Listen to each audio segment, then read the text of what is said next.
ready, Ed? We are ready. Okay. Okay, everyone, welcome back. I hope you had a wonderful lunch, and we have really a brief afternoon to add to, I think, which was a really excellent morning set of conversations. So it is my great pleasure to introduce the next part, a conversation between Mr. Darren Walker, who's president of the Ford Foundation, and Ava DuVernay, filmmaker.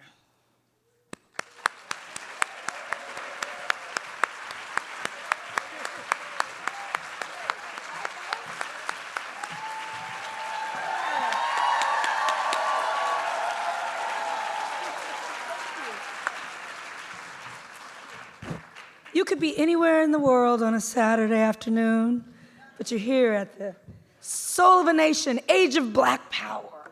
Isn't that a great title? I love it.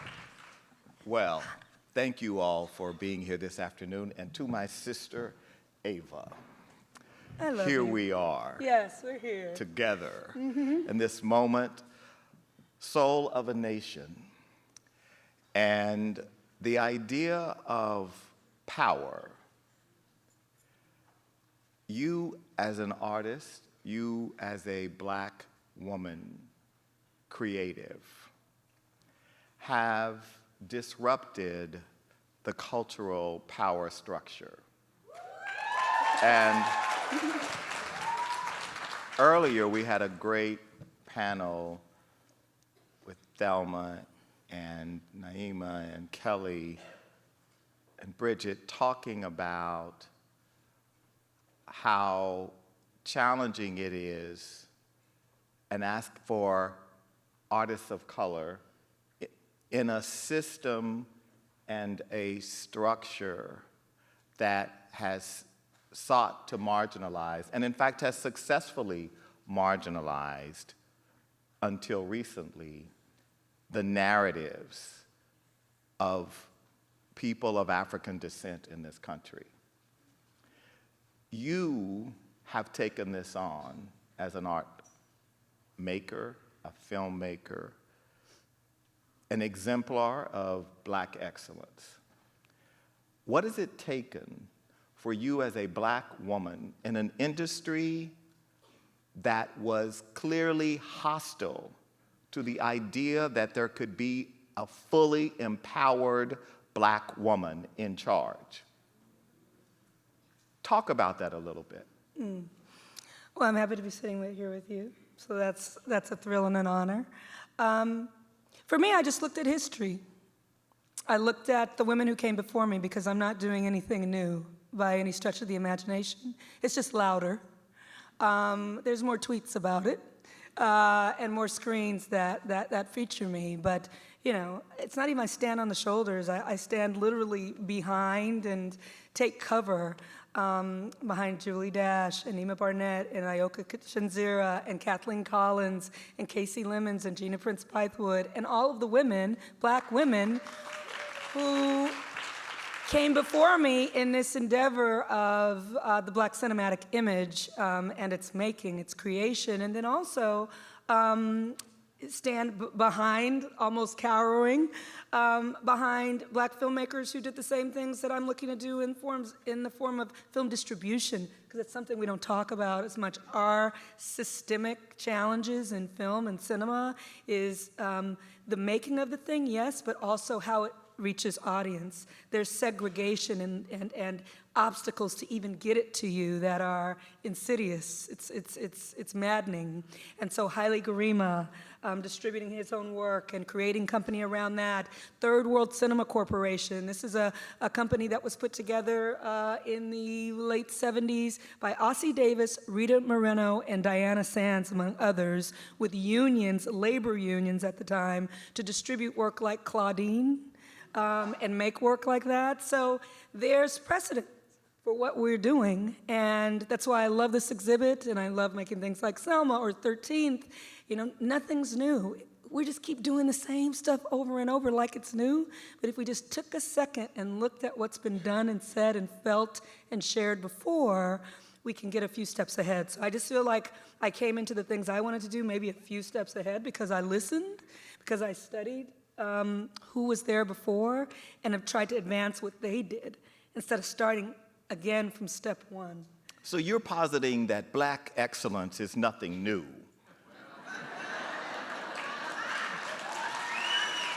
But obviously something has changed. Well, what do you think has changed? I think what has changed is, one, demography, two, who the gatekeepers are today. Right? So part of the reason, there has always been Black excellence, but the gatekeepers to markets, to money and a capitalist system, to media, to recognition by cultural critics, those gatekeepers were primarily white men. So they determined the narrative, they determined what was valued and valuable, they determined what mattered and what was excellence. Yes, they determined what was valuable and what was valued, what was excellent, and what mattered to them. But we, and this is something that you taught me in your fierce demand that I grow Array, which is a collective that I have. We're going to talk about Array in a minute. Right? That you demanded that I do that. You called me up out of the blue. Who? My name is Darren Walker. Oh, wow, you're famous. You're from the Ford Foundation. Hi, sir. Why are you calling me? What are you doing? What are you doing more to push that thing called Array? No, what I said was, why are you spending your own money That's what he to said. do educational work when I have white men come into my office and say, I want you to pay for my idea. I want the Ford Foundation to pay for my idea. Because even though I'm sitting on millions of dollars, I want to keep that for myself. I need to because learn I that actually game. because I'm doing something purposeful in the world, Right. and that qualifies for a grant, I actually want you to pay for it. Whereas you were saying, actually, I'm going to take my money, and I'm going to do good in the world. And my point to you was, you're doing the kinds of things that should be funded by foundations. You should not be using your own money to do that. That's a nice call to get, okay? Well, It's a but nice part of it is the reality that what I recognized in you was a pattern whereby people of color and women are often happy to be invited in the room. And we lack the sense of entitlement that comes from doing excellent work. Because what I experience often are people doing really excellent work, but they have a sense of, and therefore, you should be paying for my excellent work because it's charitable, it's educational, it serves a nonprofit purpose and mission. Black people, women, often don't feel that sense of entitlement and power. And what has also changed, as I said, is the demographics. And so it used to be that the view of those critics and those gatekeepers was, well, those are the positions of those minorities. They are a marginal part of our consumer market and our ecosystem. Black folks have a lot to do with the consumer market. Brown people, people of color, people who are often excluded historically, now are the market, right? So there's a reason Gucci and Prada flipped out after their public debacles. And there's a reason their stock went down, right? And so we're not marginal to the very things that matter in a capitalist system. And so therefore, you have a following. And your following, the people who consume your products, will demand of the market that the market deliver your goods. And so I think part of it is that I want you to be fully empowered and own your power, which again is something we often don't do. I have this conversation with Thelma all the time, own your power. Because white men have no problem owning their power, even when they're not excellent, okay? And so my point to you is, my point to you and Thelma and Kellie and own your power. Yes, own your power. Absolutely. And when you're talking about the gatekeepers, and I had talked about, they decide who matters, what's valued. I think when you ask what's different now is there's not just this walking in the door and being glad to be there in a sense of art, right? Certainly in business and philanthropy, I have a lot to learn and learned a lot from you, and being able to say, wow, this thing that I'm doing, like that guy's getting paid to do that thing about caring for his community. Not paid, but that's getting funded. Maybe I can ask for that too. So I've learned a lot in the last 2 years along those lines. But in terms of the piece itself, the art itself, the artwork itself, I feel that Black artists have been consistently unapologetic about the work itself and have been self-determined in what gate mattered, right? And so when you talk about gatekeepers and you talk about art making throughout, I was just reading Saidiya Hartman's new book, Wayward Lives, Beautiful Experiments, and she's right? Lord, it's so good. And she's talking about, radical women at the turn of the last century. And then, I look at this work here that's in this presentation, and I think about the work that I did with Selma and exploring that time. And those are all connected. They're different eras, different time periods, but you have Black people who were centering themselves in their art practice, above and beyond, besides, and without any consideration of a white gaze. And I think that that's happening more and more in my industry. It hasn't been always the case in cinema, because to make a film and to reach audience, we need the white machinery to get us from here to you, much more than a painter does or a sculptor does. I need film. First of all, I used to need actual film. I needed the camera. You talk about Julie Dash and Haile Garima and Charles Burnett, and you talk to them about the ways in which they made film and all the obstacles. You had to have the actual, now everybody's got a camera on their phone, right? But to actually grab the machinery, the camera, the film, the way to edit, to put it together, and then once you had a beautiful film, how do I get it to them? Where can I even show it? Where can I screen it? You need the screen. You need the projector. You need the four walls. You need so much need going into the Black cinematic expression and its connection to people. I think that's what's changing from my point of view. Part of it, Ava, though, is, and this I think is something that all artists, whether they are a visual artist, a cinematic artist like herself, it's integrity. And so what has changed is that in the past, artists of color were demanded to lose their integrity in order to sell something, right? And so what has changed, and we see this with some of the artists in Soul of a Nation, whose work in that exhibition is nothing but integrity personified and an uncompromising necessity of those artists to produce what they needed to create, regardless of what some white dealer or critic said about their work. And so the integrity of, and therefore, many of them had no gallerists.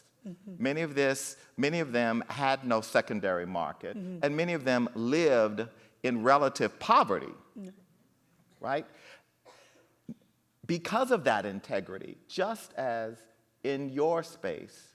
But what is different today is that artists, whether it's you or Mark Bradford, are saying, no, I'm going to make what I want to make. And you're going to buy it. And you are going to buy it. Right. Exactly. I mean, that's the difference between, so there's a extraordinary filmmaker named Kathleen Collins. If you aren't familiar, you should look at her work. She made a film, her first and only feature film was a film called Losing Ground. This is a film that was made in the early 80s. And it's an extraordinary film. And it is little known. It didn't get a theatrical release at the time of its making. It played the film festival circuit. Just in 2015, a company called Milestone cleaned up the film and relicensed the music and put the film out. So it's something you can find. And it had a retrospective in New York at some fancy place. You know how you guys do out there. But that film, her film or my film is very similar. My film, Middle of Nowhere, that really kind of broke things open for me. I won Sundance, and then after Product was calling me, and I was doing commercials for them, and I did Scandal, and I did Selma, and all of this work happened for me from a film that's eerily similar, very similar to Kathleen Collins' Losing Ground, a film that I hadn't seen before I made Middle of Nowhere. And yet her path was to never make a film again. She never made another feature film. That film never even got a theatrical release. You know, that was less than 30 years apart. So the fact that the same kind of film now can launch the trajectory of the work that I've been able to do, and the same film at that time, even 30 years ago, really goes nowhere, to say it goes nowhere is not true. It's in the universe, it's in the energy, and it's important. But it doesn't lead to us being able to see more work from Kathleen Collins, who sadly passed away. So the idea that I can very much see the trajectory and the maturation of the systems around us when I look at the track From Her to Me. Within that, though, at that time, she's completely unapologetic about what she's doing. She doesn't give a damn about where it's going to go. Same for me. At that time, no one was listening. No one was looking. I made the film. It was for $200,000. I didn't think it would go anywhere. I hoped it would go on the festival circuit, and then I was going to distribute it myself, which is exactly what I did. The idea, though, that now making films for big corporations, really, and trying to keep that edge, that I don't care what you think of it, becomes much more difficult. And as I am talking to fine artists and many, the Mark Bradfords and many of us in the space, I think fine artists have been able to handle it a little more, with more swagger than on the cinema, on the film side, is because there's less architecture, there's less restriction, less systems around what they do. And so for me, when I see this work here in this exhibit, it reminds me about how to fashion freedom for myself as a filmmaker, as an artist. I look at this work and I know that these people were untethered by any limitations because they thought no one was watching. It reminds me of when I was that way. And now that everyone's watching, how do I stay free? How do I stay rebellious and radical? How do I still live in an age of Black power when I'm spending hundreds of millions of dollars of other people's money? Mm-hmm.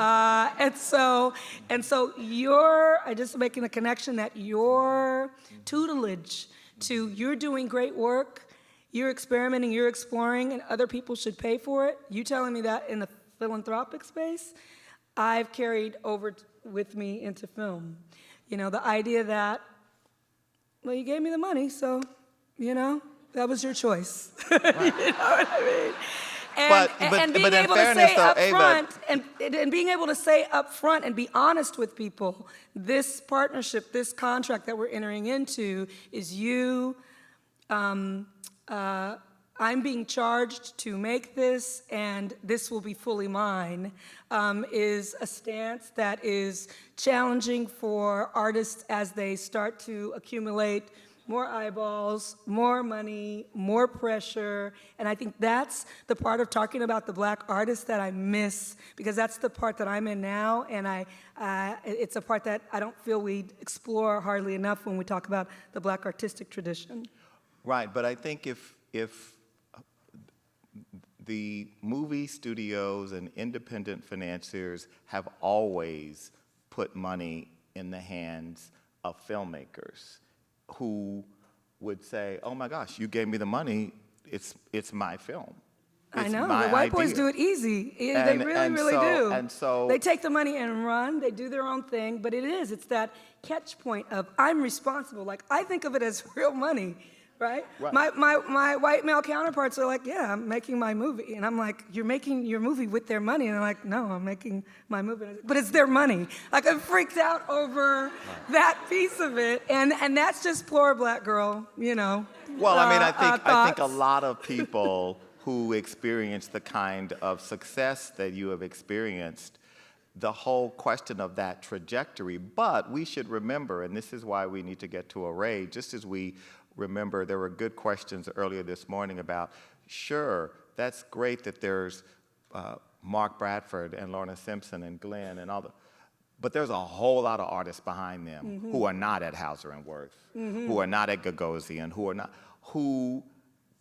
what do we say to those brothers and sisters who are not on the inside, who are not in the room, who don't and even in this era don't have access? And obviously what you're trying to do with Array is a way of speaking to that issue, the question of you actually don't want to be the only one in the room. And the work that Array is doing actually is something about building something that sustains, another theme from conversations this morning. How do we sustain this so that you and Mark and Glenn and Lorna aren't episodic experiments and success that 20 years from now disappear? Well, who wants to be the only one at the party? A lot of people want to be the only one at a party. Do they though? Really? I don't. But again, we've been conditioned to Right. we have been conditioned to be rewarded for being the only one. That's And true. so how do you say back to the system, no, actually, that's not acceptable. You're going to have more than me in the room, or I'm not coming in the room. And you Well, that's actually what I- need me in the room, Yeah. which is what you're doing with Array. Yeah. You know, I really have just been I've been really clear about saying your party's boring. You don't dance. There's no good food here. No one's interesting. You invite the same people all the time. It's just like, y'all need a better party or I can't come. And that's really been the core of what we've been trying to do with Array, distributing films by women and people of color, whether it's Queen Sugar, over-indexing, hiring all women directors, whether it's, whether it's, even, on the cover of Marie Claire or some of these magazines where I'll do those covers and I'll do those things because they always have a party, like a fabulous party, and I'll say, yes, I'll be on the cover with Constance Wu and Jessica Chastain on the Women Power issue. Fantastic. Is there going to be a party? Yes, there's going to be a huge party at Soho House with the blah, blah, blah. Like, great, I need 100 spaces on that list. And my folks are here from Array nodding. Yeah, we do a lot of guest lists. Wherever I go, I just come with just Black women. Just walk in the room and enjoy these spaces and try to literally invade these spaces. And so I think a big part of it is that you're seeing, whether it's you have art and practice, or you have Underground Museum, or what's happening at CAM, or what the Broad is doing, or what we're doing at Array. We're seeing actual physical spaces where we can congregate that are safe spaces. I speak about LA only because we're sitting here, but those are cropping up in all kinds of places. You're supporting a lot of that work, and it allows us to have a defensive wall. Talk about a wall. I want to put up a wall for here, where you can incubate ideas, investigate, explore, instigate for each other. Conspiratorial things are happening within those walls. Communion is happening within those walls. And I see that as a change, because that's something, as someone who's lived here for a long time, who was in Leimert Park in the 90s, who saw it in little pops and starts. It feels like there's more institution building in the best way of our own spaces that I think is the foundation for this not being a trend. You know what I mean? That we won't look back on this time and be like, wow, it's like I hear this all the time, wow, you guys are like the Harlem Renaissance. I mean, like, don't want to be like the Harlem Renaissance. Want to take cues from that era as a first step, and what's the second step? What are the next steps to further what's already been done?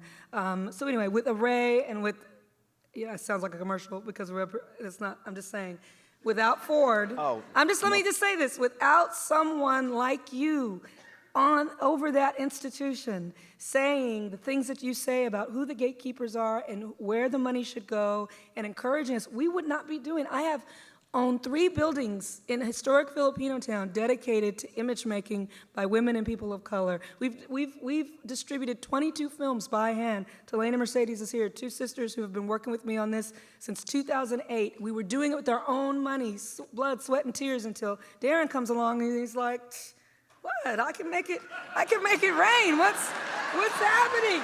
You did. So let's. He's my daddy Warbucks. He's so let's talk a little bit about. You did say you can make it rain, Let's talk Darren. a little bit about Central Park 5. Let's talk a little bit about Central Park 5. Central Park 5, you're going to blow it up. You're going to blow it up. There's a narrative. Thank you. Thank you. One thing I want to ask, though, is that will I be able to show it at this fancy new Ford Foundation Theater? Done. And let me just say this. In 80 years of the Ford Foundation and all of the different, very venerable people who have run the organization, you have an art gallery, you have a theater. It's become a space, a safe space for art. I just want to ask you, are people freaking out over there? Are they fine with what you're doing? Like, Absolutely, why are people they're letting fine. you do this, and how's that happening? No, this is. Nobody cares? They're just letting a black this man is be in fine. there and run exactly. wild? No, I have to be really clear. I am. There is no doubt that probably Henry Ford would Rolling be over. surprised that. There is no doubt that Henry Ford would be surprised that a queer black man is president of the Ford Foundation. Yeah. That I will give you. But the point is, one of the things that has changed today, at least in philanthropy, which has always played a role in this gatekeeping function, is who's in the seat in those institutions, right? So when you have Elizabeth Alexander at Mellon and Lejeune Montgomery Tabron at Kellogg, and you and me and the new sister who's running the Silicon Valley Community Foundation. So you have people who sit in powerful places. And as we often say to each other, don't pretend that we don't have power, that we don't have access, that my poor mother could never have imagined having. And so how are we using that power and privilege? To what end? Right. On whose behalf? But also the desire to use the power and privilege, because all of you could be saying, I want to be the only one in the room. Yeah, no. Right? No, So but I think the point is, we have now, for the first time, power and access to be gatekeepers. And we can't pretend, as sometimes people humbly say, oh, well, but I'm just no, actually, you're a gatekeeper. And own that, and do something with that. And open the gate to what excellence looks like to you. Right. Because that's what's happened. And so if you have a mission that is about promoting fairness and justice, so that's our mission. How could you promote fairness and justice in a society that historically has been unfair and unjust? Right? Without saying, we are going to push forward narratives and narrators who have been invisible and marginalized by gatekeepers in the past, and by our very own institutions sometimes, right? Well, can I ask you about that? Please. So this very exhibit, tell the story of how this almost didn't, soul of a nation, the nation being, is it the black nation? Yes. Okay, the black nation. It's black power, the age. Debuts at the Tate, right, in London? Yes, the Tate. Where's Mark? Hey, Tate people. There's the What's up, Tate? amazing Mark Godfrey and Zoe Whitley, Yes, who are the I curators. follow you both on IG. That means you're real. But this almost didn't wasn't shared. The show wasn't shared outside of London, right? Well, what happened was it was really their brilliance and putting this show together. But literally, I remember when Mark and Zoe called me, and at the time Elizabeth Alexander, who now is president of Mellon, was heading the arts at Ford, and we were on a conference call, and when we were so mesmerized by their pitch, and they had they just had such a strong presentation. But when we hung up, we said to ourselves, what's amazing about this is that this seminal show on art in the age of Black power is being put on by a British museum. Right.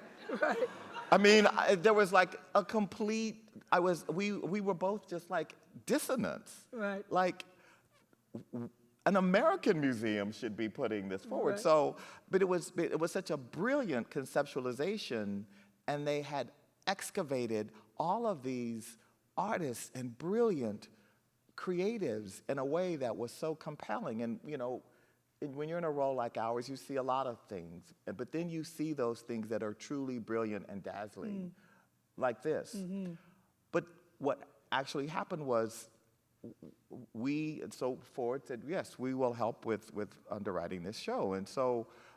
And I said to Mark and Zoe at the time, of course, when you, if this show's going to travel, and they said, yes, of course it's going to travel. And I said, well, when you figure out where it's going to travel in the U.S., Ford will help, underwrite that too. And so literally, I was in London maybe a few months before the show opened, and I was having lunch with Nick Sirota, who used to run the Tate, and I said, because I was so clearly naively stupid, I said, and where will it be going in the States? And he said, nowhere. We haven't been able to get a commitment from any museum in the believe U.S. that? And I said, oh, you must be kidding me. You must be kidding me. And they went through the list of the museums that they had been in touch with. And I thought it was really interesting. Interesting's a good word. It was so revealing. No, it was really revealing. And it didn't mean that American museums were bad or racist or any of those things.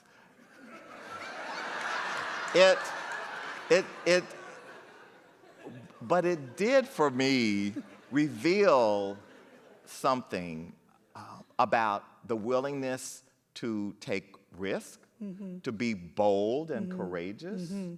And so, yeah. What'd you do? Well, I called a few museum directors. Right. When you get the call from Darren Walker. I did what, it was very easy. It wasn't, people just needed to have their eyes opened to it. So I will leave it there, but what I will say is, no, I don't mean, this That's isn't power. about me or the Ford Foundation. What I really want to be clear about is that once it landed in the U.S., because there were many museums that actually didn't know, including the Broad, that didn't even know about this show until it landed in the U.S. And once it landed in the U.S., people, there has been such a desire to have this show everywhere. And so I think the challenge is, this exhibition is so brilliant and so compelling that almost every major museum in America wants to have it now. Oh, wow. And and I'm sure, I could only imagine that this must be a nightmare for Mark and Zoe and the lenders to this show, because I'm sure you never envisaged that it would be being shown probably through 2025. I can't imagine. I can't imagine Pam Joyner letting you keep her pictures for 8 years. But anyway, but the point of this all is to say that we who sit in these positions now should be asking ourselves, how do we change the system? And so that one of those systems issues has been that there are not enough curators of color in our institutions, right? So part of the reason for that is because you have to be intentional. Museums have to be intentional about changing that. And the systems, just like the systems, the studio system, actually pushes against that. And so the sort of curatorial systems that develop, nurture, bring a pipeline along, mentor, the things that Thelma has to do that go far beyond her responsibilities to the Studio Museum, that system has to be disrupted. Ford has tried that before. So it's not as if we had a diversity program, which, just to be clear to me, diversity is about excellence. We have allowed the narrative for diversity to be absconded by people who want to say that diversity is about lowering their standards, when the research is really clear that diverse organizations and institutions are higher performing organizations and institutions. So that's a matter of evidence and data. And so actually we're not gonna have that conversation. Yes, sir. Because this is, fully about data and evidence. Right. Is that diversity equals excellence. Yes. And so how can you have an excellent museum when you have an all-white curatorial staff? Right. So just to be really clear, as I've had conversations with certain museum directors about their excellent programs that are actually not excellent. Right. Because you can't be sitting on Fifth Avenue in New York and have an entirely white curatorial staff. Sorry. No, I mean, just to be really clear. It's true. But so then you have Can to you say. come into Hollywood and tell the studios that too? But what we have to do is, as the financiers of that system in part, is to say, our part of that financing is going to be prioritized for this. And so we and the Walton family, actually as Alice Walton specifically, and the Mellon Foundation are funding a couple of initiatives around diversifying curatorial ranks. But what we are doing, which we didn't do, and this was the era in the past we would say, we're gonna do a 3-year initiative and Ford's gonna pay for the whole thing. And of course, people were happy to reply. Of course, we're happy to do that. So they found religion for 3 years, and then when the grant is up, they go back to being atheists, right? I mean, and so what we did that's different now is we require the museums to match. So they have to have skin in the game and demonstrate from their trustees, because they have to have contributions from their board towards this objective. Because ultimately, it's the board of these institutions, or my institution, or the studios, who determine what gets prioritized and what gets mattered. And so we have to have those boards say, actually, this is about excellence in this museum. So I really do think that museums will change when boards change and curatorial ranks change. And to do that requires an intentional intervention, and it will take a sustained investment and time, and that's what we have to be willing to make. Right, yes. I mean, I think it's so important to talk about, we can talk about art, but the systems that limit or give latitude to artists is something that we don't have enough conversations about. And so I'm so happy that we're having it today. So can we talk about Central Park 5? She's blowing it up. Let's talk about Central Park 5. It's called When They See Us now. We changed the title because I felt that Central Park 5 was a moniker that was given to the men by the state, and wanted to really expand the scope of what the story is to the public. It's not just about the oppression that they faced and the injustice. It's about the beauty of their family and their struggle to be free. And so it spans 28 years. There are 114 speaking parts in the film. There are 4 parts, a 4-part film that's about 6 hours long. And people tell me, well, what happens after they say that they're guilty? When does that come? At the end of the 6 hours? I said, no, that's the end of hour 2. What possibly could happen after that? Being black could happen after that. A lot of interesting things that happen after. So you see the boys grow up, and you see the families grow. You see the romantic relationships. You see the case continue to distort. You see the voices that started to, I don't know, metastasize is the word that comes to mind. You just look at someone like Trump, who at the time in 1989 was just this annoying, like, New York real estate kind of slimy guy. And through the course of the men's time dealing with this case, something that happened to them when they were 14 and 15 years old, all of these forces start to grow and distort and become even more monstrous than they were at the beginning. And so the project kind of follows all of that. So yeah, it's a movie. I hope you go and see it. I don't even know why we're talking about it right now. We're supposed to be talking about Soul of a Nation, the Age of Black Power. So tell me, because we've only got a couple of minutes, Okay, Ava, good. I would love for you as an artist, a creative, to talk about what you're excited about in the world. Well, beyond being excited about when they see us dropping on Netflix in 190 countries on May 31st, you know. Say that again. Say that again. Beyond that, No, I don't think we heard you. Say that again.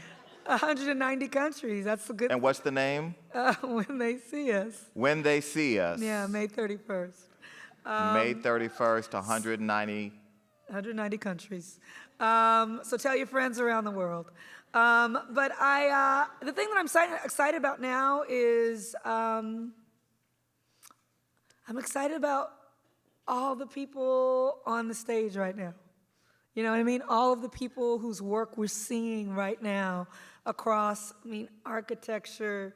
What do you call, I'm so bad with, what do you call, is it fine art? Is that, I'm talking about all Art. the people. Art is art. I know, but And these people There are are hanging artists. on the They wall. are artists. They are. I know, but I'm trying to differentiate between the artists. Thelma, But this do is. I call them fine Thelma. artists? But Visual? these visual artists, yes. But because this is where what you are doing is you are, and this is what we all must do. We have had ideas hoisted upon us. Sure. Narratives, terms. So fine arts is a term that was defined to keep us out. Okay. Right? So the idea was that the Museum of Fine Arts, in its very nature and name, was designed to exclude. Mm-hmm. And that doesn't mean that we don't believe in excellence. Of course, we all believe in excellence. But when something is constructed to dehumanize and marginalize the creativity of some parts of society, it really doesn't serve a purpose in a society like America today, right? So the idea is that these are artists, and yes, their work is fine, and yes, their work is, but they're artists, and one of the challenges for the art world, it has been the ways in which professionalizing the arts was an attempt to discriminate and delegitimize certain of us who were creating art.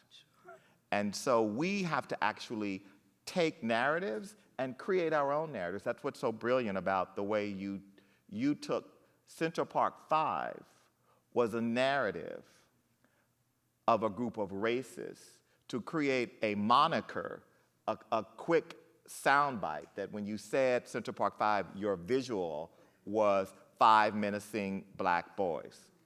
And so when you think about the ways in which, that is an example of the way in which you are using your power to actually turn a narrative on its head and to say, actually, you won't hear me say Central Park 5.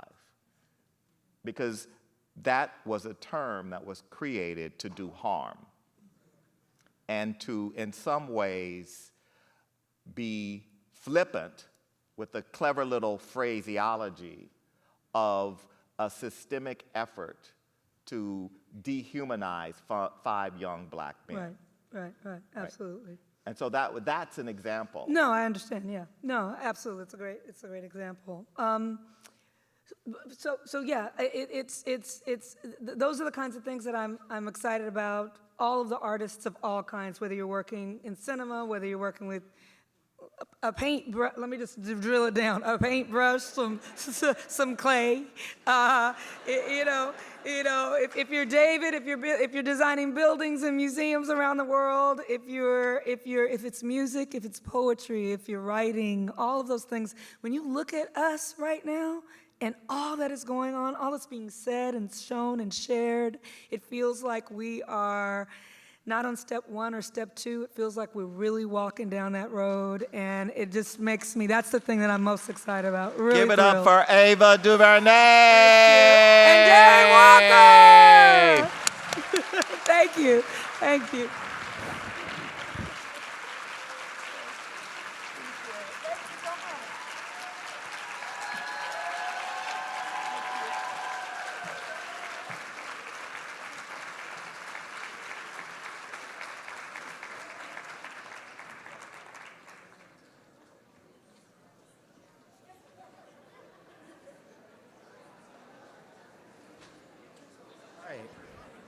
Is this on?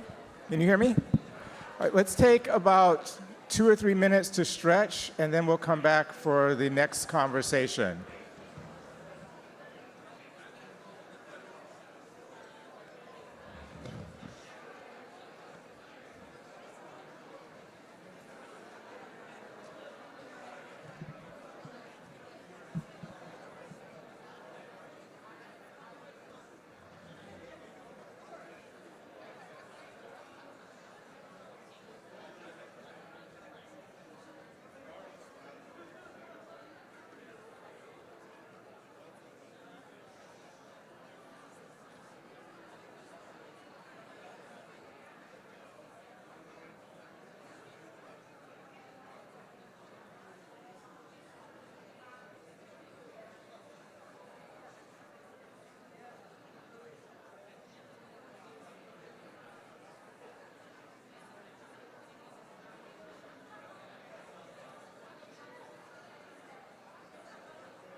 All right, welcome back.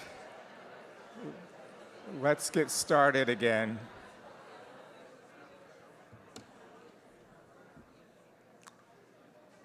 From one great conversation to another, we've got coming up now a conversation between Mel Edwards, who is a Soul of a Nation artist. His work is on exhibit here.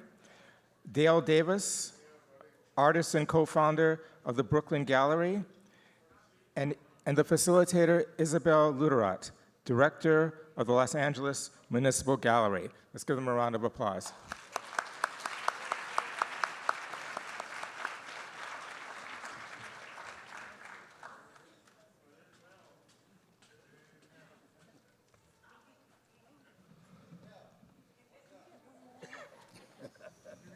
You got the answer.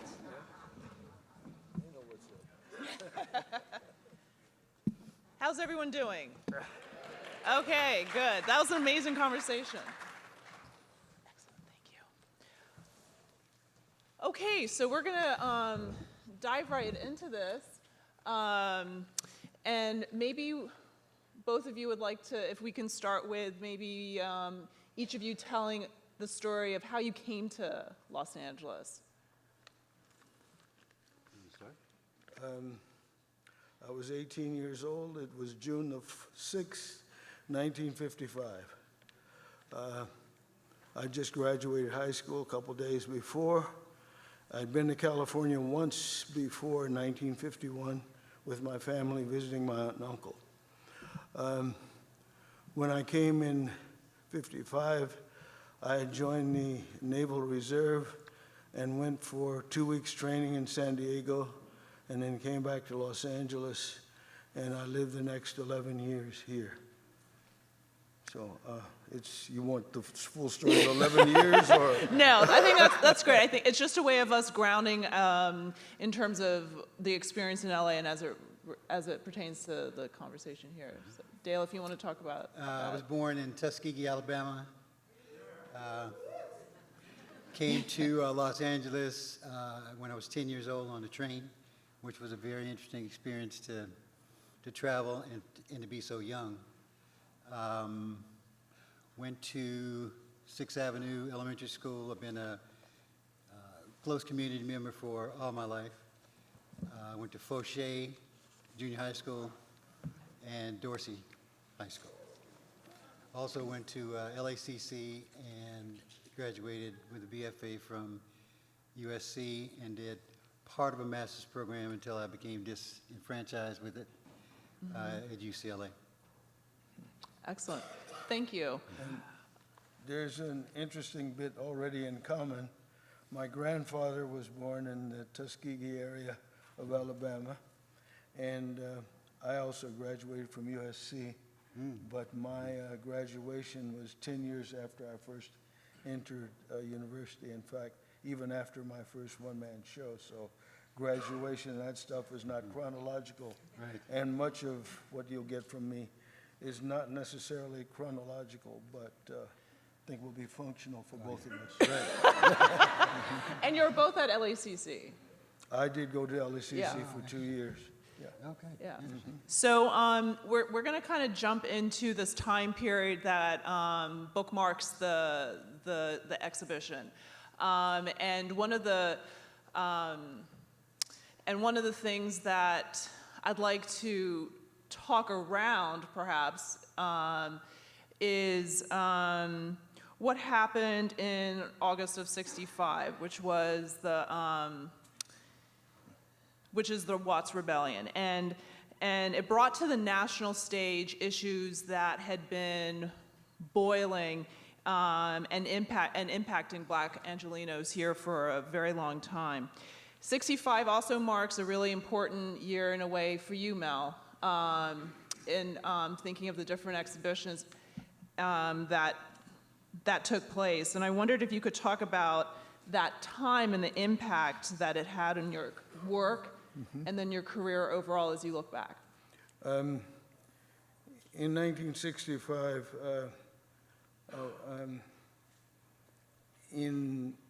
on February 21st, which was the day that Malcolm X was killed, I was working to finish some work for my first exhibition, which would be at the Santa Barbara Museum a month or so later. The exhibition came about because Thomas Levitt, the director, saw my work the year before. I was taken to see him, show him a couple of the works that we now know as lynch fragments. I thought he'd pat me on the back and say, nice work, and keep it up. And instead, he started talking about a one-man show. Now, I'd never had a gallery exhibition, a few, involvements otherwise, but that was a surprise, so I went to work. I titled a work that I was working on the day that Malcolm was killed, The Lifted X. That was 1965. About 3 or 4 years ago, the Museum of Modern Art bought it after 40 years. And I say it that way because the work was a significant and very different kind of work from anything anybody was doing. But the exhibition ended in June. I then got my bachelor's degree in June, which I handed to my father. Then on August, well, he worked very hard for anything that happened in our lives, And I say that in all seriousness, because our generation and the idea that your child could manage to finish a university, and mine had taken 10 years because it was complicated. But on August the 8th, which was the day of the Watts riots, rebellion began. I was working for the Peterson Company, delivering film to various places that developed and took care of that. Somebody at work said, what's going on in your side of the town? I said, what do you mean, what's going on? And, that's when the public news kind of got out. Well, I lived in the building owned by the ceramicist Tony Hill at 4369 South Van Ness. Yeah, I know.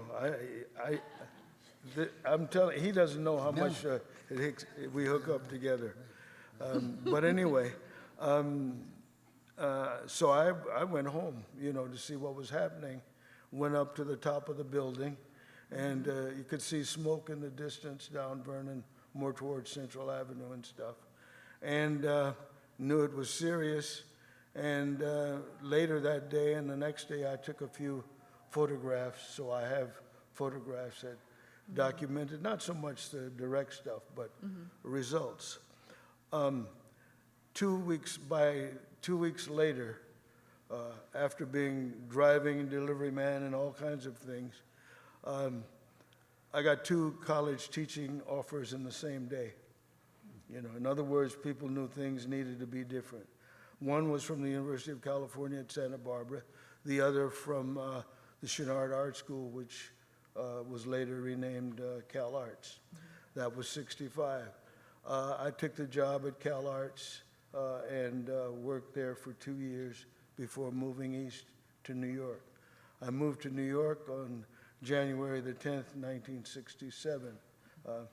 But the reason Mr. Davis is surprised at the address is I know that he moved into the 4369 address that I had there, and my first studio was the first garage out the back door. And in fact, the 3 pieces that are in this exhibition were made in that garage. That was my first studio, so that's a part of it. I wasn't trained primarily as a sculptor. I was primarily a painter in my school years, and thought I would be a hotshot painter. And the paintings were pretty good, but I saw a graduate student welding around 59 or 60, and decided that that was interesting. Got him to teach me the basics, nothing aesthetic, but the basics. And by 1963, I started doing something that I knew was uniquely mine, not simply good, but uniquely mine. And that's the first of the pieces that I later collectively called the lynch fragments.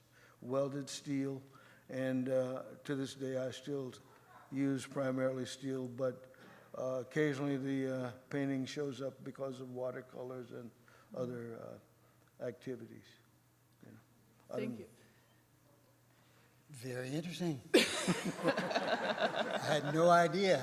I had no idea that we had lived in the same studio space. That was a very productive time for me, but I'll go back to the dates that you were wanted me to focus on. In '65, I was at LACC, and similar kind of situation, heard the news, realized that this conflagration was going on, and thought innocently that at that time, I had just moved from 2nd Avenue in Exposition to a Leimert Park address, and innocently thinking that everything was kind of okay in the neighborhood where I was, going back and forth to school, and realized that, the National Guard had already taken over the area. We're talking, I don't know how many miles that is, but a very long way. And I realized, okay, this is, as you say, on and live and cracking for me also. One of the things that happened after that was just a general awareness of what was going on across the nation. And my brother and I, Alonzo, traveled across the nation in a Volkswagen Bug, knowing that all stops would have to be at addresses of family members or close friends. Because we were from the South, we knew that there was no opportunities to stop at a hotel, motel kind of situation. Mm-hmm. And so we drove until we got to the next familiar address. We made stops in a lot of museum sites. Some were parts of universities. There was a small gallery space in Jackson, Mississippi. We had family there. And it was a general kind of awareness and learning experience for both of us, because even though we had gone to, so-called fine schools, there was no such thing as a representation of Black art or African American artists in the curriculum. So we took it as a spark to learn about our own heritage. And we traveled across the South, up to New York. We had contacts that we had in Harlem, and basically across the top of the country and then down. And it was during this cross-country tour that we took that we talked about, this was '66, we talked about the possibilities of opening up a gallery just as an idea, innocent, but we were both pretty focused, and we came back to LA, had a major discussion with my mom and my aunt who helped raise us, and decided to open up Brockman Gallery. And so that happened I don't have the dates down like you do. I'm proud of you. I'm not competing, just giving you credit. No, I understand. No. So in the spring, I was gone. You were gone. So spring of 1967, we opened up Brockman Gallery in Leimert Park. We were there we have rounded off that history to 20 years, but we were actually really only there for about 18. And the purpose. If I can interrupt for 1 second, because the gallery opens at this really, there are a couple of things that stand out. One is you go across country and really see this huge, have this huge opportunity to see what's happening around the nation and really pick and find all these different African American artists that you might want to work with, or you might want to show. So you have this growing memory bank of all these different people who are out there. And then you come back to the city, and the city's really in a place of healing. You still have a city that's really divided. in a way, could you talk about, in thinking about starting Brockman, could you talk about perhaps if there was a function or a place that you were thinking about that would be embedded in Brockman, that would be a way to build solidarity within the Black community? Did you see Brockman, what was the role that you saw Brockman Gallery playing? We knew, because of the area, that there had been land covenants. And the land covenants were restrictions against everyone except whites. And the land covenants came off 10 years before we actually moved to the area. So we had a sense of what needed to be done. And another artist, whose name is David Bradford, whose wife was at UCLA, told us that there was a space that was available and open in Lamert Park. And because we were, walking and riding bicycles in the area, we were familiar. We used to go to stores in the area and so forth. And so we took the opportunity to move there. It was brand new. We were risk takers, and we were willing to give it a try. It never, weren't business people, both, art students with a different kind of look at things. And in fact, we had a family meeting to decide if we should do it, how we should do it. And because the two principal people in the house, my mom and my aunt, were both librarians, both had master's degrees, grown up in the South, knew what it was like to come through those kind of trials by fire. Their view was, we needed to go back to school. We'd already been in school. We needed to go back to school and get master's degrees so we would really have a sense of what to do. Open discussion.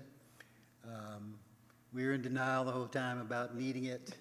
Didn't do it, which led to one of the biggest opening and advantages in life that we ever had, which was conversations with Charles White and Bill Pajo, who came and basically laid groundwork for us in terms of what we should do as artists, what should we do as businessmen, and they held our feet to the fire. So we had a real sense and purpose from the very beginning. And can we mention how old you were? 20. I think for both Mel and Dale, it's so important to be able to kind of contextualize how at a moment where all these things are going on, you're still in your formative years. You're young men who are trying to find your own way in making work, in thinking about how you can create a space to contain work that other people are making. I mean, this. I think a background piece to this that's very important that people probably would never consider was the fact that I knew that I couldn't talk about it in terms of, do you share this with your classmates? I'm really young. Mm-hmm. I have an older brother. Mm-hmm. So I never mentioned it to anybody at the school. So I'm a morning person. I would take morning classes. I would be at the gallery at noon and work the first shift. Alonzo was working at Manual Arts High School at the time. He would come in at 3:15 and take over. So, one of the other big advantages was to be available, to work together hand in hand with my actual brother, which does not happen very often. Usually there's so much competition amongst brothers, and we were brought up to be raised independent. Well, we were, but we were trained and lived a life of working together as family. Thank you. Mel, just to kind of go back a little bit, could you talk about, because it's around the same time, could you talk about what led up to the 5 younger LA artists exhibition at LACMA? Because that's a, the show. No, that wasn't, the exhibition I was in had nothing to do with black artists. No, I know, but if you could talk about what led up to that exhibition and because it happened in '65. Yeah, the exhibition was 65, but, well, you should, the junior, I think it was called the Junior Council at the Museum of, Los Angeles County Museum, which had just moved to Wilshire Boulevard, and they gave a grant to younger artists. They had done 2 of them in the years before '65, and in that year they gave 3. Lloyd Hamrell, Tony Berlant, myself, Lynn Folks, and a 4th man who sort of dropped out of the art world. That's why I don't remember his name. But it had nothing to do with black artists because they weren't dealing that way at that point. And earlier in the year, I had my one-man show at the Santa Barbara Museum. Speaking of galleries, I was, 27 or 28, I forget, at the time, but I never had a gallery exhibition until I was over 50 years old, of age. So, and my work tended to get better results when somebody from a museum was interested. But the teaching of art is what allowed me to survive, basically. My work wasn't selling, and that was just a reality. And I wasn't that concerned, to tell the truth. In that period, the general idea was an artist didn't have a one-man show until he was 40 years old. That was the story I got from teachers or other artists or stuff. But in 1958, when I was at USC, but out for a semester, Charles White had come to LA, and they had at the Fisher Gallery a full exhibition of his work. So that was the first time I actually saw it directly. I knew about his work because a classmate at LA City College had showed me a reproduction in a political magazine of his work.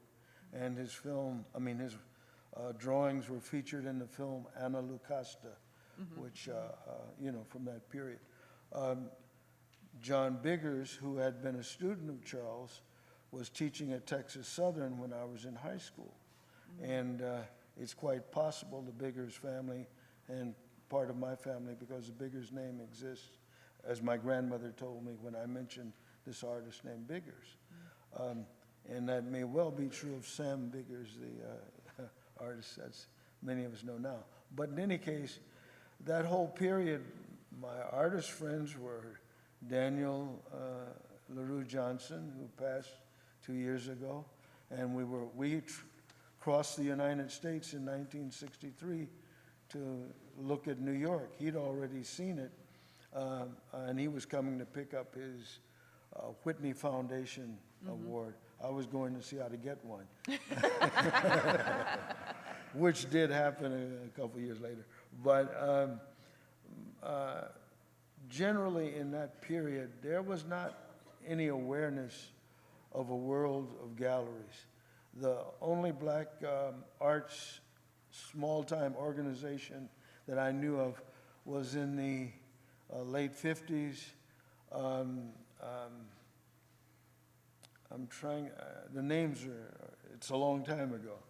But there was an actor who was a model at a school named Wes Gale. And he knew a group of artists that met on Sundays. And they were what we would now call Sunday painters. But the truth is they could have been artists who had galleries if such a condition existed. And then I met John Otterbridge because of Tony Hill, the ceramics manufacturer, because I had worked for Tony, and the building that we lived in was owned by him. In fact, Tony had moved out of his storefront, so I and my family could move into it in 1961.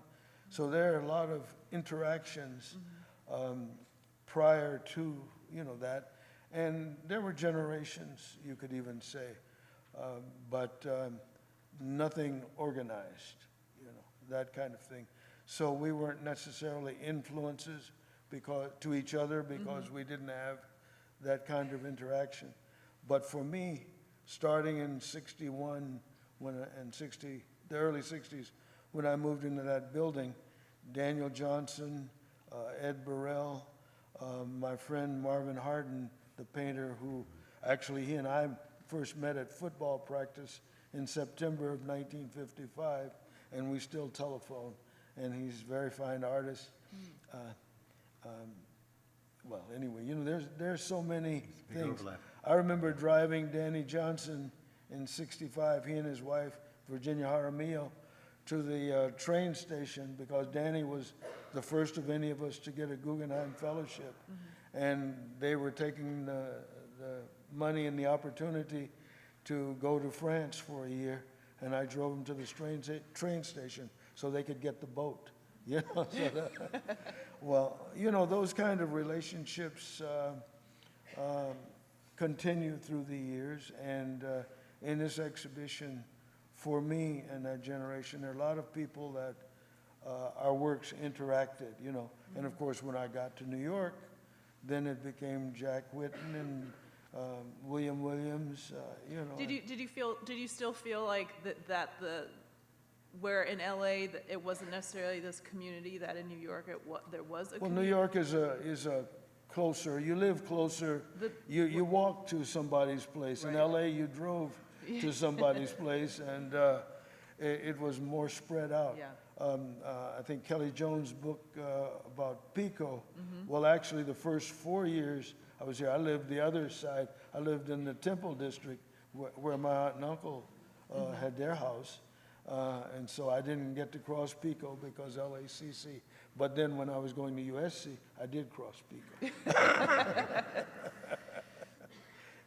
It's a complicated, large,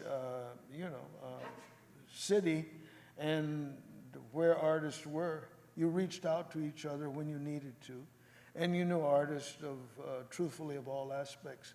The artist who lived right next door to me in Tony's building was Ronald Miyashiro, and the Pacific Standard Time exhibition documents his work. But he also passed a couple of years ago, so I lost, you could say, two of my closest artists that I interacted with in the last couple of years. Danny and Virginia are in this exhibition, and it's quite nostalgic for me, quite frankly. Yeah. Yeah, it is,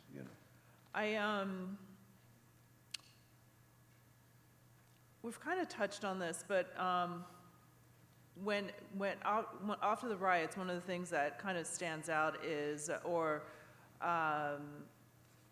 being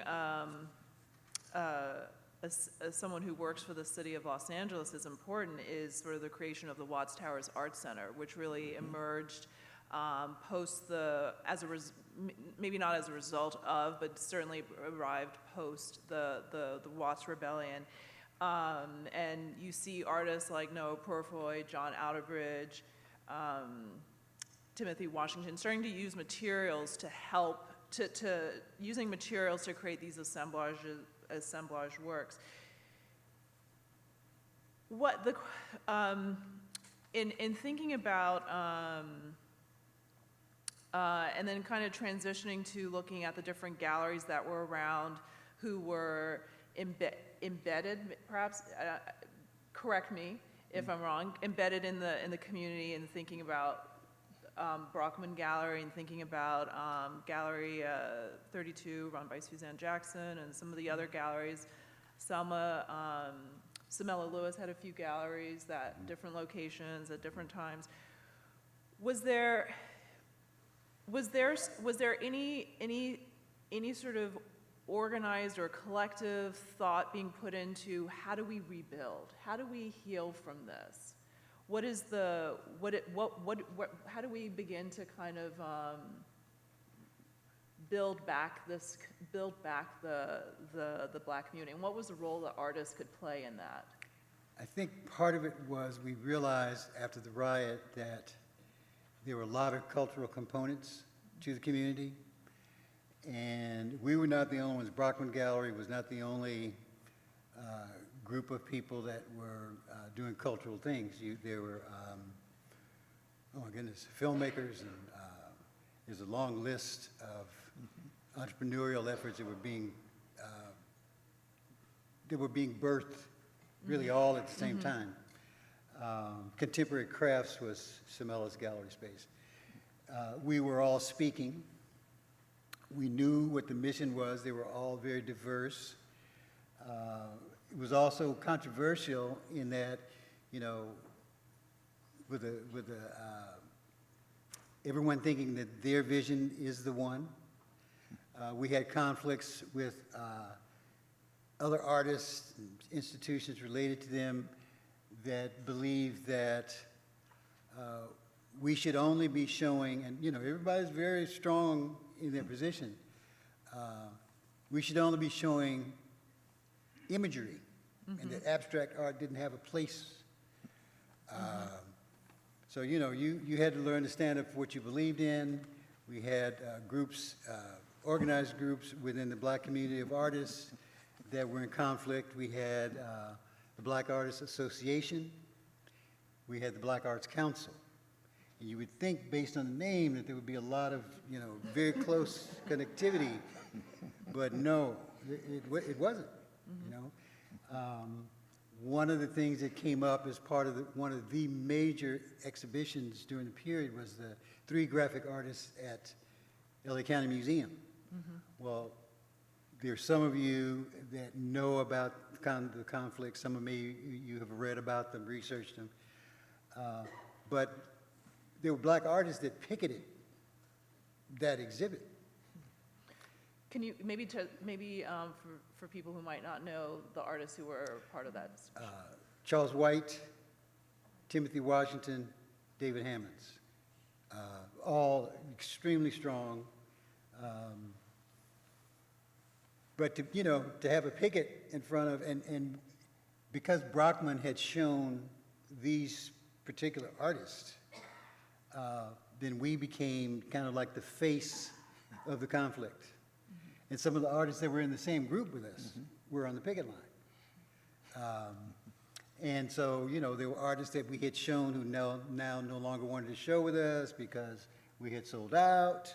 They are the names that go with, those kinds of things. But we knew it was a beginning. We knew it was major.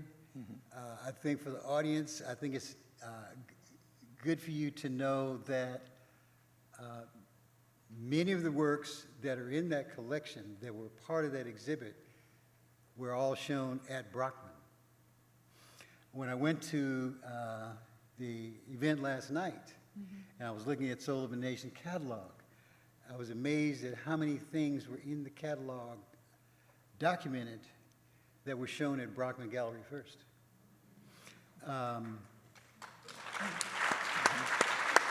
Case in point, and then I'll send it over. Elizabeth Catlett's Unity mahogany carved fist that's on the cover of this announcement today, we bought at Brockman and owned. And when, I was saying that we weren't selling any art, and we felt like, we're doing this thing, it's on a roll. The least we can do is be able to sell a piece or two so that we don't look like we're a failure, right? And so Alonzo and I got into the position of being able to, and one of the things that helped was we did not have to pay the commission for being galleries. So we bought major work. We bought works that we were gifted to my mother. We bought works for, Christmas, any excuse. My aunt and my father, who lived in Maryland. Little did we know that, as they moved on, that all of those pieces came back to us, which is now part of the Brockman Gallery collection.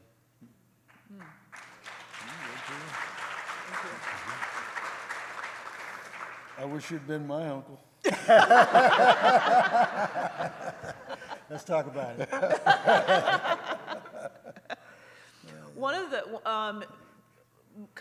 one of the people who stands out as someone who works for the city of Los Angeles is this period marked by Mayor Bradley. And for people who are city workers who have been in the city for a long time, I've heard them tell me, "Oh yeah, Bradley's years, those were the best," and he marked a change for the city. His tenure from 73 to 93, being the first Black mayor in Los Angeles, it marks a departure in how the city is run, how it's operated, how the city saw itself, and how it was seen by the residents who lived there. He brought, I think one of the words you said, he brought healing to a city that was hurting, which is something that, which is a rare, not everyone can do that. So what I'd like to kind of transition as we look at the 70s, because you kind of brought us into that with the three graphic artists, is what was the impact in the Black arts community from the election of Mayor Bradley in 73? I think the support that we had from a mayor, we were not used to, that kind of civic support, was very critical. And I think the major piece that came out of that was the Olympic Mural Project, which was funded through a grant that we had received through CETA, the Comprehensive Employment Training Act. Little people knew that, it was born through, we had a second entity within Brockman Gallery. It was called Brockman Gallery Productions. It was a nonprofit entity. And people didn't know that the mural project, and a lot of those murals are still alive in LA now, came because of that project. Multi-ethnic participation. Kent Twitchell is one of the primary people who was a part of it, who's still out there doing, major works and so forth and so on. Major events. It's nice to be able to, kind of like look back and realize what happened, because I believe that to see it ahead of time will slow you down, because you will know how much work is involved to get it done, because you have to remember, once again now, the whole time that the gallery was open, I was working full-time as a high school teacher. So, major. Did,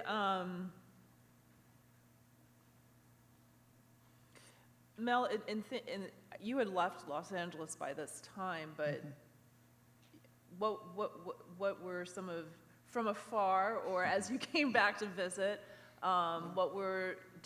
did you see, did you feel a temperature change with, well, I knew something of things going on, not a lot, I knew there was a Brockman Gallery.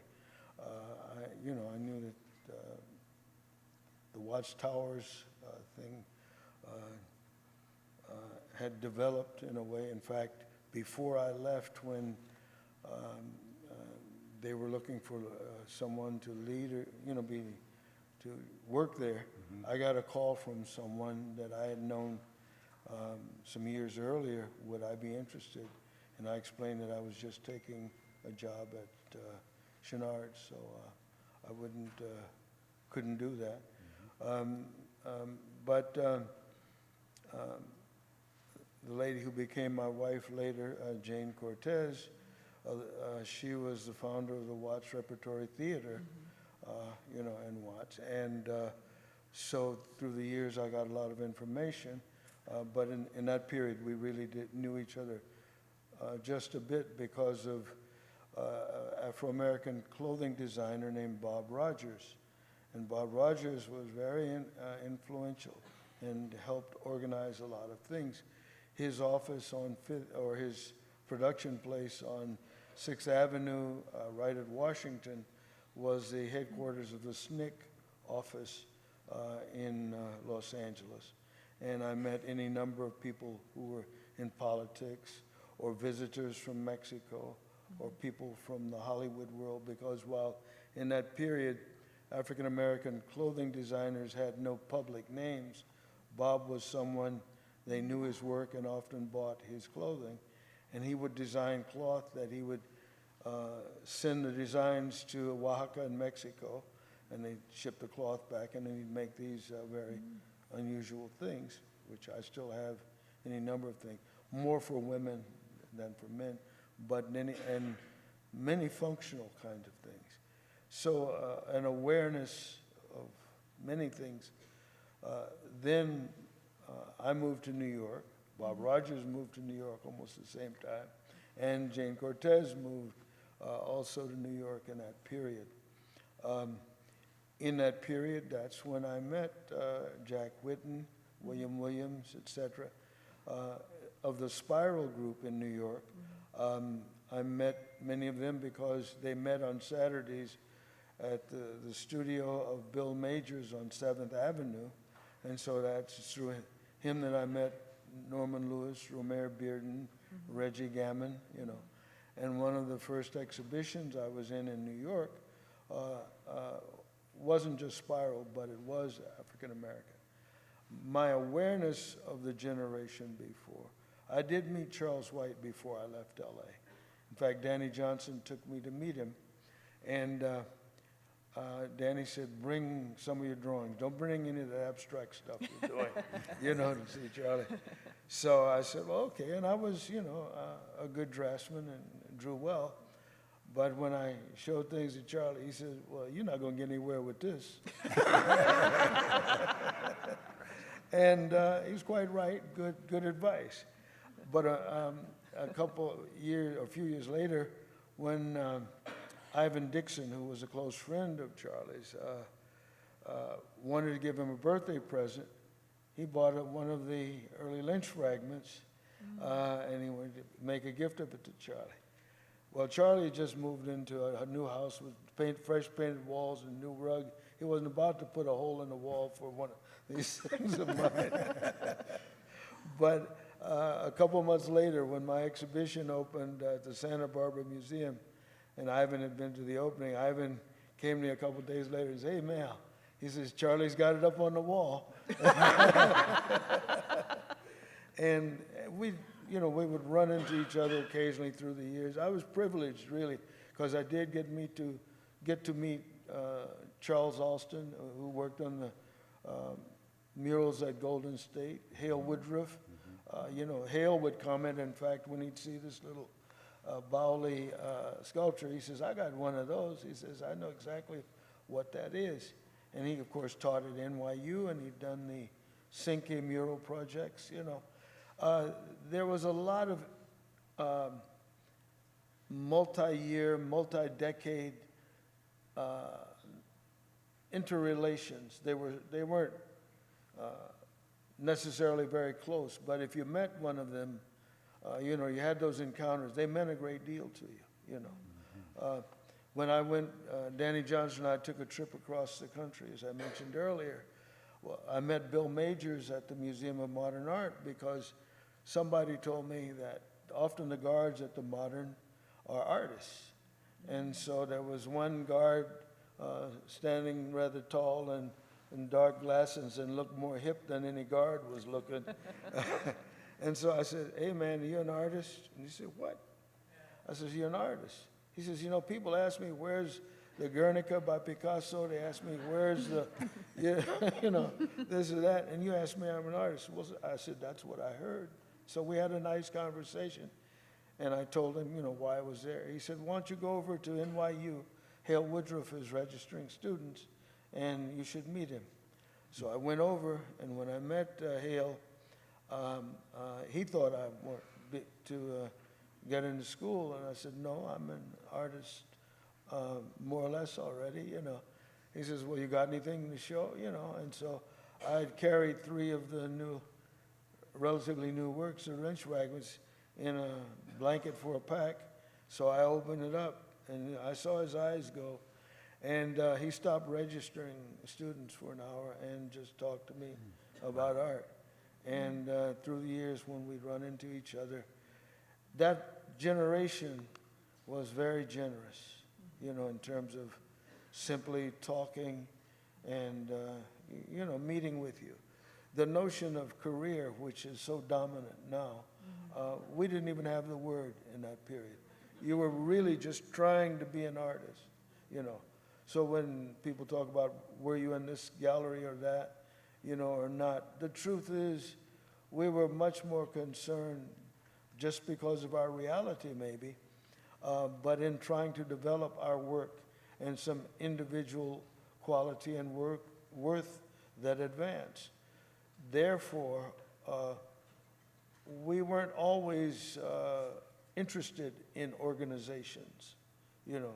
I think artists in the East organized collectively and politically more than we did.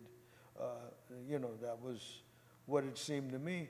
And I wasn't about to let anybody tell me how to make art. You know, I mean, advice or, you know, awareness. But the other groups needed, truthfully, a kind of cooperation between each other, which wasn't something I was interested in until, and not quite on that same basis, with William T. Williams, when we developed the mural projects in Harlem. And that idea originated with him. And, you know, we came together and we decided that we would make work whose real statement was that we changed the place, not make the statement as the Mexican muralist had or others, which was to say what's wrong with society and say in the work what you should do with it.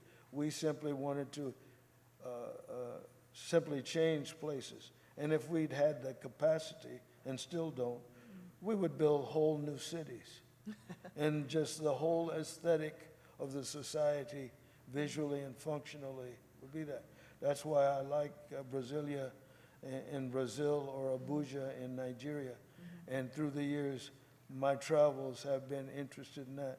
Because black people don't only have a past which has problems or creativity, or a present, you know, where we need to organize to change things, but we also are inventive people, and we will invent new things, socially, aesthetically, any way you want. We're all capable of it. If we only are thinking at the level of what we didn't get and how much the work's going for now as opposed to how it went, we still will not have created a society, you know, that's progressive at the level of our needs. We're more than 30 million people, you know. You know.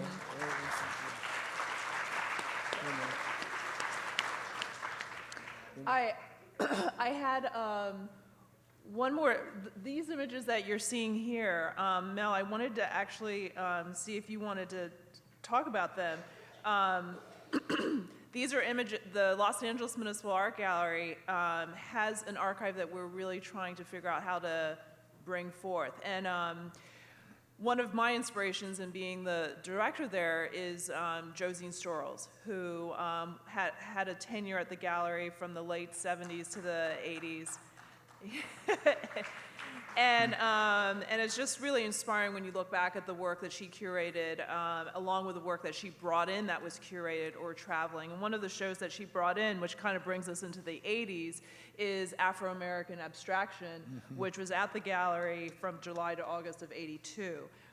It was one of the and it was curated by April Kingsley. It was one of the first, if I correct me if I'm wrong, it was one of the first survey shows of African American artists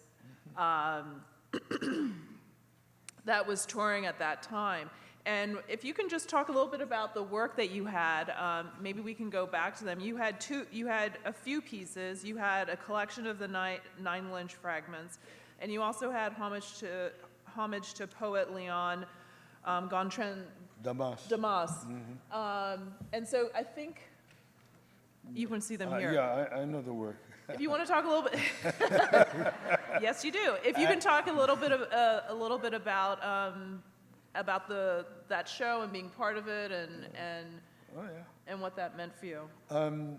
First of all, the work is, when I say I know it, I just saw it last week because it's upstate New York at my studio up there, and it's wintertime, so it's in a more storage kind of situation. But the piece is a multi-part work dedicated to the poet Leon Gontran Damas. If you don't know who he is, you really should. He was one of the men that founded the Negritude movement with Aimé Césaire and Leopold Senghor. But he was the first of them to publish. His first book, Pigments, was published the year I was born, 1937.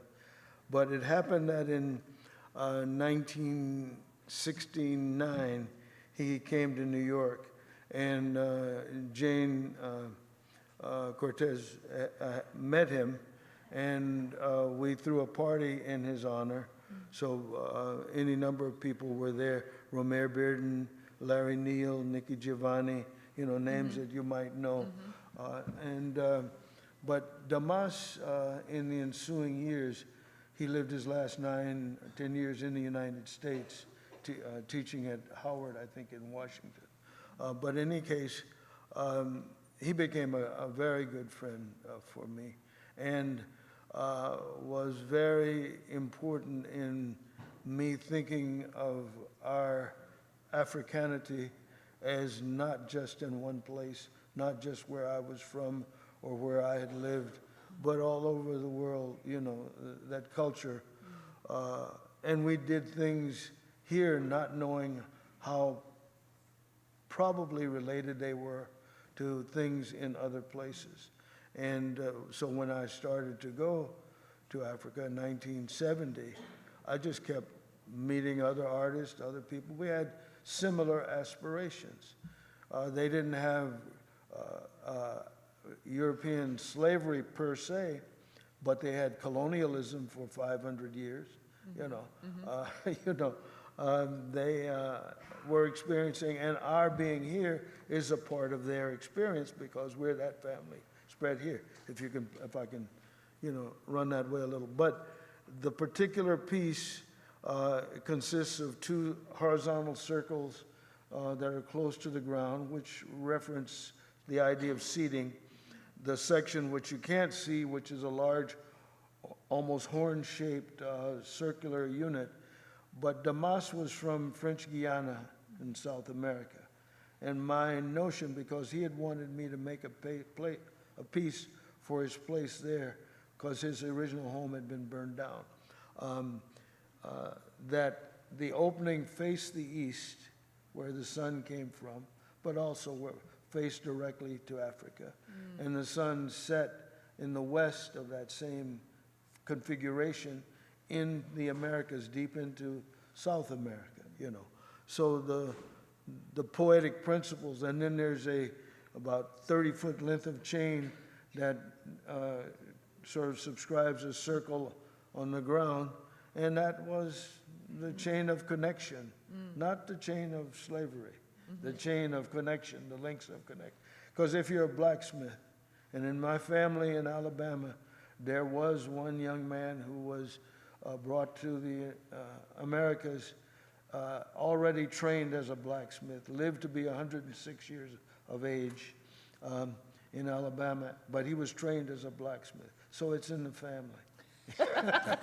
I didn't know that, so I'm not claiming it that way. But what I'm trying to say is the qualities that made the past are the qualities that we'll use to create the future. And I just keep believing that. I think that's a wonderful place to end. Thank you so much.